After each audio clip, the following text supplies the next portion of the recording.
Hi, everyone, and welcome to the final presentation of the day. You made it. Thank you for attending. Instead of going to happy hour, we're only going to keep you a little while longer, and hopefully you'll walk away with some good information. I'm Jonathan with Brinks, um, and I'm really excited about being here. We really appreciate your time to take a look at our presentation, and we appreciate being included as sponsors and speakers for the Midwest Staffing Conference. Illinois holds a special place in our hearts at Brinks. We started in Chicago. A gentleman named Perry Brink, back in 1859, started a concept of a horse and a buggy to carry people's belongings from point A to point B. We all know how that story goes. 161 years later, we just celebrated our 161st anniversary on May 5th, and we're Brinks carrying valuables all over the world. So that it would be interesting to see how that would have gone over on Shark Tank when he presented that concept, but it turned out pretty good. So we're really excited to be here in Illinois and sharing with all you staffing folks and owners in Illinois. And we wanted to introduce a part of Brinks that's, I like to call it a 161-year-old startup, because we've been around for about 7 or 8 years with Brinks. We decided to offer some differentiated services to our payroll friends in payroll that we've been helping since 1904. So we came out with pay cards, business expense cards, all types of you know financial wellness programs to help. And many times there's no cost to the business owners. So I also want to say I'm real excited about our new partnership. It's an exclusive agreement we have with ABD, who many of you probably know. We're going to be offered as the exclusive pay card for their valued clients through their integrated onboarding services. So we're real happy to be here also working with them as well. And we can't wait to meet you. So without further ado, I want to introduce the presenter of our program today. His name's Alex Ucci, my esteemed colleague, and he's our product manager and development manager. I just gave you a new title, Alex. Thanks, Jonathan. I really appreciate that. Moving on up here. So good afternoon, good early evening, everybody. Thank you again for joining us. And Jonathan, that lovely, warm, and kind introduction. I am just honored, truly honored. So like Jonathan said, I am a product manager here at Brinks Money, and we build pay card programs. We offer earned wage access. We offer general purpose reloadable cards, business expense programs, as well as some insurance offerings. Now, I haven't been at Brinks that long, but the one thing I'm really enjoying so far is that they take the employer-employee relationship very seriously. And this is, in our line of business, it goes all the way from safety to solvency. So some of the things I'm going to discuss today are inspired by Brinks' own internal processes, and some are supported by what we've seen happening in the market around us. Our topic, that is the philanthropy you can provide for your employees, is directly related to the employer-employee relationship. Now, this basic relationship has, for the past, 10, 20, maybe 40,000 years, centered on the basic assumption that employers hold all the cards in the relationship. Over the past 5 or 10 years, though, we've seen these once subtle shifts in the dynamic become much more pronounced. For example, the availability and ease of access of modern technology, the availability in our pockets for personalized surface for everything imaginable under the sun in the palm of our hand has fundamentally changed how human beings interact with one another, how we interact with the markets, and how we interact with the environment around us. So the complexities of our world require that certain things be made available in certain ways at certain times. And so when we're viewing the employer-employee relationship through this lens, we see that individuals' tastes, preferences, and their consumer behaviors manifest themselves in the jobs and employers they choose. Now, many prospective employees aren't simply looking for a paycheck. While that is certainly a very powerful stimulus, what they're really looking for is a way up. They're looking for a way to grow out of their current station to a level that they have not yet attained. Basically, they're looking for the complete package to help them get there. So you guys have all done your job well. Obviously, you've convinced somebody to come on board. They've chosen you. Congratulations on the employee. Now what do you do? You have to treat this person like a human being, or else they won't want to continue being in your relationship. As we'll see, you need to keep them engaged. You need to keep building that relationship. You need to be proactive in keeping that person safe, not only in their person, but also secure in their financial position. So, starting at the beginning, what does it take exactly to bring on a new employee these days? In short, it is expensive. You guys probably know this very well. More than likely, you know it better than me, but there are definite costs associated with advertising new roles. You got to spend time going through applications. You need to interview a bunch of people. You need to call all their references. And then once you've hired them, it doesn't stop. You need to onboard them. You need to train them. You need to advise them. And many times this can take a matter of months, 1 to 6 months. All of this takes time, and it subtracts value from your organization. Now, here's some startling statistics I came across as I was putting this presentation together. So for high turnover positions, you can expect to pay around 15% of that person's salary just to get them in the door. If you're pursuing an executive, you can forget about it. In a competitive hiring situation, when multiple organizations are pursuing the same talent pool, you're going to wind up paying twice that person's salary just to get them in your office and up to speed. So these costs, both financial in terms of the time investment, again, I'm sure are all too familiar to this crowd. I'd wager that a lot of you guys do this all day, every day, day in, day out. But our question is, what if there was a better way? What if you didn't have to worry about turnover? What if you didn't have to worry about repeating onboarding cycles? If it can be managed, it is almost always easier to retain an employee than hire a new one. Okay, so you guys have landed your dream candidate. Now what do you do? Now that employee that you just hired, they come in this neat little package tied together with a bow, and they are bundled together with a bunch of emotions. They can be happy, they can be sad, they can feel comfortable, they can be joyous or mad, but in most cases, they are stressed. Just like everybody else on the planet, your dream candidate is worried about something. The statistics and surveys we came across show the main cause of this concern is, you guessed it, the state of their finances. Almost 3/4 of all employees around the country are stressed out specifically about their money situation. And if that's not enough, for 1 in 5 of these employees, that financial stress is affecting their work performance. They're missing work, they're missing shifts, they're missing important deadlines. And even when they are hitting those deadlines, maybe they're delivering a substandard work product. And now the headache on top of all of this, if you will, is that these stressors contribute to many adverse health effects. This just makes the situation so much worse. Again, not only for that person, but it limits the value of your organization. And so when we look at this holistically, you can see that at any given time, 30 to 40% of your company could be suffering physically and mentally from financial stress. And these pains will manifest themselves in your office. So through this lens, when viewing financial stress as what we consider to be the single greatest threat to performance and retention in the workplace, what we are proposing here at Brinks simply is to treat that dream employee as a human being. Treat them as a person who is fully capable of their own thoughts, their own hopes, their own fears, and their own dreams.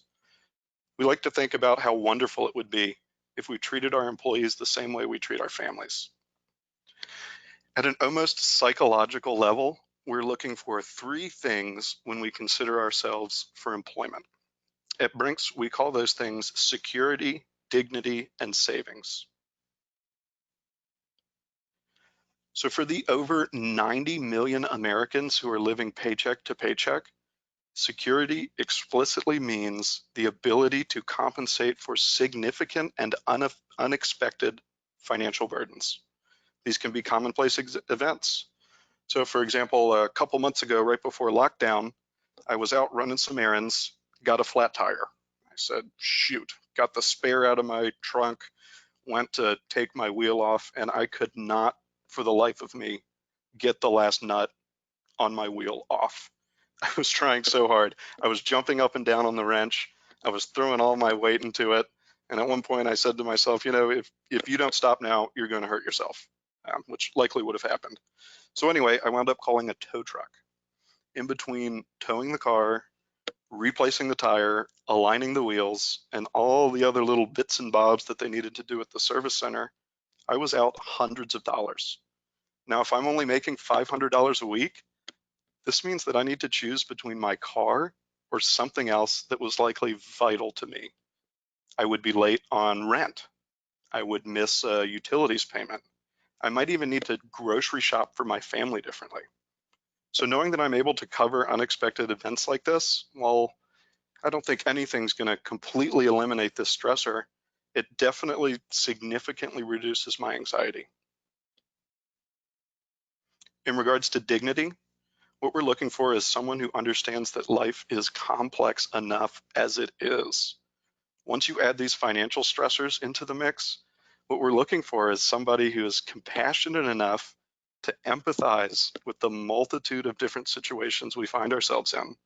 We need someone who has measures in place to help me maintain my dignity when I'm in trouble. If I'm not asking you as my employer for financial help, I'm asking a family member or a friend, or if it's really bad, I'm taking out a short-term loan with terrible interest rates, and then I'm stressing about that. So on a personal level, I think we can all attest to that sinking feeling that you experience in your gut when you're asking for certain kinds of help. Through the financial and employment lens, this often comes in the form of employees asking for advanced pay, maybe an advance for an emergency. They're asking for extra time off or assistance with any number of other things. And now the last thing that we're looking for is the ability to save. This is the ability to keep a balance in our accounts with an eye on some future state. This could be a home. It could be a postgraduate degree. It could be your kid's education. There are things we're all planning for that an employer may not know, but these things are critical to us. So if you're one of the 60+ million and underbanked consumers in the United States, this can be a serious struggle. The banks themselves can charge tremendous fees on even the most minor of transactions. And as we'll see, this has the potential to spell disaster. There are many unfair financial tolls, and these only serve to further marginalize this community and keep them from participating in our digital economy. So to put things in a little bit of perspective here for you guys, if you are still issuing paper checks, here's a little food for thought. There are more predatory check cashing vendors in the United States than McDonald's restaurants. This is a massive, massive industry with a gigantic footprint, and it comes with a vicious cycle that people can easily fall into.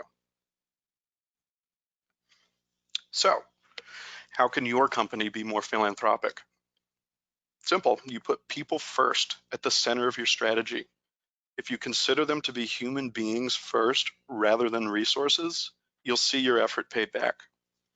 Now, I know in a lot of industries, one employer is almost indistinguishable from another. So quick service restaurants, medical groups, manufacturing firms, and so on. So they need to be attractive to an employee, and they've first got to satisfy a set of basic criteria. They need to be within X miles of my house. They need to pay me at least Y thousand dollars. I need to have a health insurance plan and maybe a retirement plan. But in addition to what we've come to know as sort of the standard set of employee benefits, new benefits are starting to be rolled out across the country. As recent events have highlighted, we need to have the capability for remote work. Beyond remote work, we also need to look towards flexible work opportunities. A recent survey I was reading through from the Work Institute said that 13% of study participants left a job because it did not give them the opportunity to balance their personal time with their work time. Flexible work can help you maintain. We're also starting to see a lot more opportunities for personalized professional development. So when a person starts working for you, I mean, sure, they're interested in the work, they're grateful for the opportunity, but everyone, and this is everyone, is looking at themselves in a world that is 5 or 10 years from now. Where will they be? Will you have helped them grow to where they want to be? Health and wellness memberships are starting to come on strong too. These can either be subsidized or provided outright by an employer, and these have a huge impact, and that's not just for the CrossFit enthusiasts. Beyond the obvious health benefits here and stress reduction, we see healthier, happier, more productive employees participating in these programs. Now, as a nation, shocking statistic, we have 1.4 trillion, that is trillion with a T, $1.4 trillion in student loan debt that is floating around out there, and it affects nearly 45 million people. A significant portion of these, if not most, are going to be carrying that stressor around for 5, 10, maybe even 20 years from now. They're going to be well into their second or third job, and they're still going to have this hanging over them. So a lot of companies are starting to offer, again, either a subsidized loan repayment program, or some are even going all the way to full reimbursement in an effort to attract the young, creative talent that they need in their organizations. We're also seeing a big movement towards family care, incorporating family care opportunities into a benefits package. So not only are folks still seemingly having kids pretty regularly, but there are currently 35 million people around the country who act as caregivers and give care to another adult. And our population is aging. By county, 95% of the country is getting older, and this caregiver number is only going to increase. And you don't want to immediately write off this portion. This is a huge segment of the population, but to attract those people to your organization, you have to have something to offer. And finally, this is the most significant way that we have found yet to eliminate major financial stressors. You need to seek out flexible wage payments through direct deposits or pay cards and early wage access. These things are huge. In terms of flexibility, you need to pay your employees in a way that is convenient to them and allows them to be a full participant in our economy. Particularly for the and underbanked, the ability to receive wages on a card, for an example, or direct deposited to an account without having to resort to a payday lender or check cashing place is a huge deal, and this directly contributes to financial health. Early wage access, or EWA, this is kind of the hot new thing in attracting young talented people. Now, this was born on the back of the technological advancements I was referencing earlier with programs like Uber and Lyft and Grubhub and DoorDash. These employees can cash out and receive their wages at the end of a shift. It really doesn't get easier than that, especially for people who need cash now. If they have an emergency or an unexpected bill, being able to receive your wages for the day at the end of the day can be really, really dramatic. So with these programs, your employees can access their earned but unpaid wages without having to resort to any of the predatory loan practices. So these predatory practices may seem a little small and insignificant at the face of it. You know, maybe so what? Somebody has to pay $5 to get a payday loan. You know, that's really not that bad. It doesn't sound bad. But the next thing you know, they have fallen down this slippery red slope of predatory finance. As you can see, there are two paths employees can take. The first one on the top, illustrated here in green, leads us towards the financial resiliency we all crave. It helps folks change the direction of their lives for the better. It can help reduce distractions. It significantly reduces stress, and it helps people improve their performance both in their personal and professional lives. The second path, down at the bottom in red, representing danger, is a crescendo of increasing vulnerability, and it is often inescapable. Payday loans will be taken. Late fees will be assessed. Crazy interest rates will kick in, and this cycle gets worse and worse and worse. The most important part of this graphic is right here in the center. Not sure if you guys can see my mouse, hopefully. Where the paths diverge, that's you guys, that's staffing, that's HR, that's benefit departments. And you are all perched on what I've been calling the debt trap event horizon. One little thing, one little decision you make about benefits could push people one way or the other, particularly when you make decisions about benefits that are specifically designed to alleviate financial stress. This can have a lasting impact on people's lives for the better.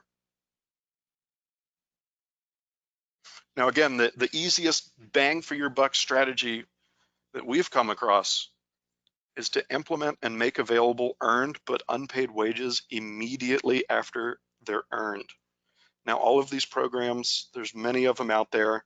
None of them are loans. There are no interest fees. There is no cash required on the part of the business to front wages.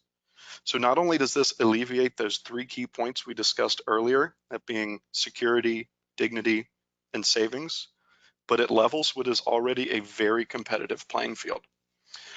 So for example, if company A and company B are offering the same position, they've got basically the same wages, same benefits, maybe different providers, but company A offers access to earned but unpaid wages, which one do you think the prospect will choose? So once they've chosen you, because of course they're going to choose you, why wouldn't they choose you? You guys are awesome. But once they've chosen you, access to earned wages makes people immediately invested in their performance at work. And this is during the onboarding and training phases too. They can see the results of their labor and receive that immediately without having to wait for their first check. It can also serve as a really powerful incentive for consistent performance. So for example, if you know that your 8 hours a day are going to net you a certain amount of money at the end of the day, it makes it a lot easier to go into work so you can get that money. And finally, as we have mentioned many times so far, and will mention many times again, early access to unpaid wages completely sidesteps the debt trap. So on average, across the United States, people are paying almost 400% interest to get access to their money when they need it. Their money, by the way, if that wasn't clear. So the reason why these lenders are so compelling is that the consumers have an immediate and completely inescapable expense, and the employer that they work for doesn't provide the benefit. Okay, so we convinced you. I can hear it now. I can hear the phones hanging up, the laptops getting closed. I can even hear some of you guys running down the street screaming to your nearest benefit provider. We totally get it. You're excited, so are we. But as you're looking around for a benefit provider, there are a couple things that we suggest you keep in mind. First, there exist these entities called public benefit corporations, or B Corps for short. These are companies that willingly, yes, willingly, submit themselves to independent boards. These boards will vet the company. They will validate that the service that they are providing meets very strict qualifications. So for example, it must be sustainable. It must be people-oriented. It must be socially conscious. It's got to be completely transparent, all-inclusive, and what's more, it has to be supremely accountable for the products that it offers.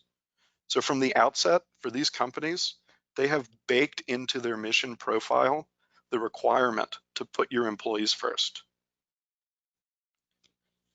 We suggest that you also look for trusted and known brands. Look for brands that have been around for a while and established themselves as leaders in their industry. The last thing you want to do is to find the next hot new startup benefits provider, get all your employees addicted to it, only to see that startup go under in a matter of months. We found that sticking with established organizations maintains a continuity of benefits here, and you won't experience any interruption. Now, these next two I'm lumping together, and I cannot possibly overstate the importance of these two things. You need to find somebody who puts people first, not employers. Coupled with the trends that we've seen in consumer preferences, everybody wants self-service tools available right now in their pocket. They want to, for example, have the ability to modify their account, change their address maybe, check the status of a claim. They want to be able to contact customer service or make inquiries directly from the medium of your choice. For us these days, that means you need to offer service through mobile applications or web-based tools, specifically in a way that minimizes human contact. So a good user experience goes hand in hand with this. You need to vet the tools that you're looking at for not only comprehensiveness in terms of the self-service feature set, but also ease of access.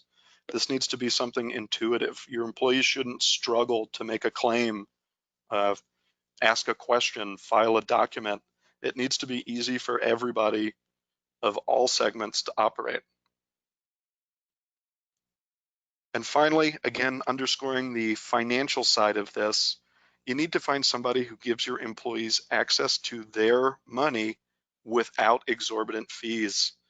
There are so many programs out there that all offer the same basic package, but you got to look at these pricing schedules very, very closely. A lot of providers will often try to sneak in various terms and conditions related to availability, exclusions, other outrageous fees on seemingly mundane transactions.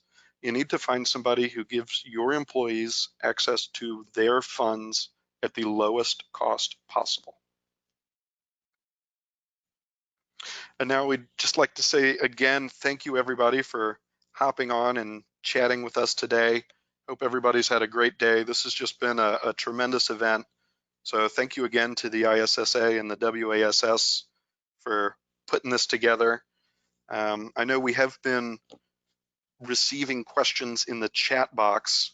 So if we've got anything here that we want to discuss. Not sure if we have. I haven't seen one yet. But okay, that's fair too. I hope we can see everyone in person next year if things change. This has been a great event, but it'll be great to see everyone again, either at this conference or at the American Staffing Association, Staffing World. So we look forward to running into you again. Please reach out if you need anything. We're happy to help. Alex, thank you again for an excellent presentation. There's some staggering figures there based on those. I'm sorry, you got one? Okay. I got a question.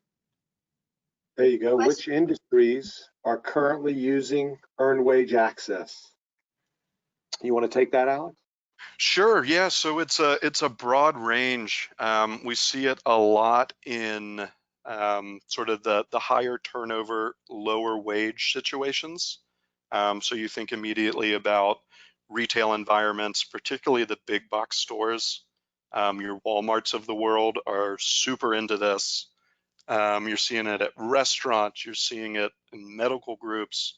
There's really the light industrial groups. That's big as well. Anyone that, I'd love to provide a sort of a targeted funnel for you, but this thing is it's like wildfire.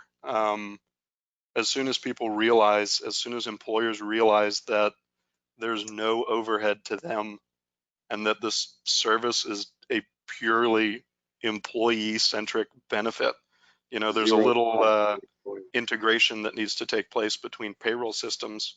But once that's done, it's all up to your employees. And I know people are really enjoying it. They're seeing success in retaining employees, getting new employees, et cetera. So if I were to speculate here, I'd say that perhaps even our own jobs might have this ability within the next 5 years. You know what? We'll have to, we're at the top of the hour, Alex, so we'll have to say goodbye to everyone for now. And I want to turn it over for closing words to the president of the Wisconsin Association of Staffing Services, Mr. Tyler Emmerich. Great. Thanks so much, Jonathan and Alexander. A great presentation, great ideas, great insight. So we appreciate that. And as we wrap up the day, I just want to again say thank you to all our presenters. We had such a wide range of topics and ideas that were shared today. I know that I certainly took away many great ideas, and I hope everybody else has as well. Thank you again to our sponsors, and thank you to all the attendees. We've had a great turnout throughout the day, and the best part is we have another full day tomorrow. So as we wrap up and close, I just want to remind everybody to join us again tomorrow at 9 a.m. We'll be kicking things off, and first up to bat tomorrow is Danny Cahill, which he is just an excellent speaker and presenter, and that is certainly a presentation you will not want to miss. So with that, have a great evening, everyone, and we will see you back here again tomorrow morning at 9 a.m. Thanks a lot.